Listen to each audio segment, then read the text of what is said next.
It was my childhood that I see replayed every day. And I said to my mother that if I lived, if I didn't get killed, and this ended, I wanted to be a peacemaker. I hate to say it, the IDF, who seem to have no problem shooting a 2-year-old.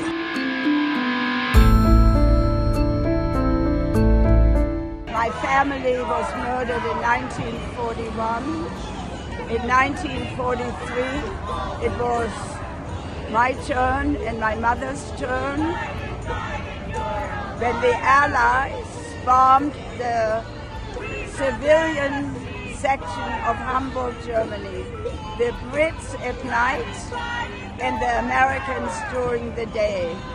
And the attacks were non-stop, without interruption. It was called Operation Gomorrah. Somewhere between 50 and 80,000 people were killed, burned to death in a 5-hour period of time. We escaped only because there were so many dead bodies that could not be identified, and we were able to go into hiding.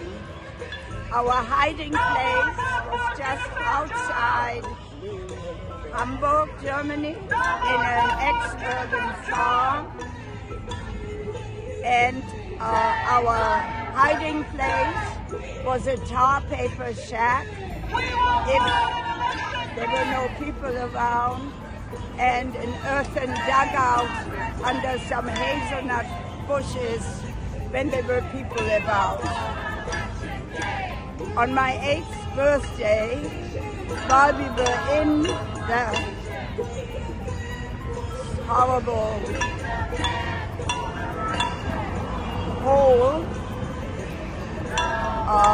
it was of course not a birthday. My mother was close to crying because there was no cake, no party, no present, no food, no water, and I did not want to see my mother be sad.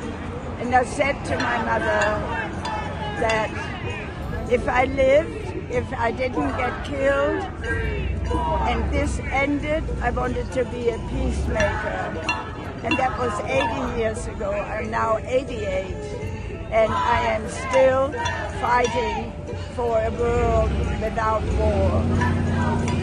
And unless all of us get together and deny our governments, our collective governments, from continuing to go to war without ever trying other means to resolve conflict.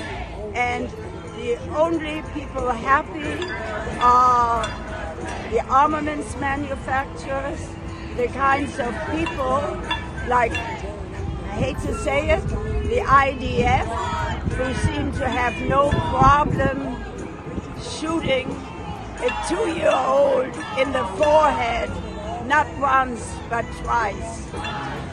As a Jew, as someone who has lost all of my Jewish family, I am outraged that Jews, Israeli Jews, are capable of doing what the Nazis did to me in my childhood. A country that wanted me dead, at all costs it wanted me dead.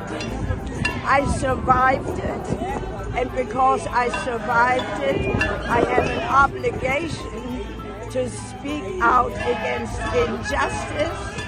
I have an obligation, a debt to the children of Gaza, because what the children of Gaza experience is what I experienced as a child. It was my childhood that I see replayed every day.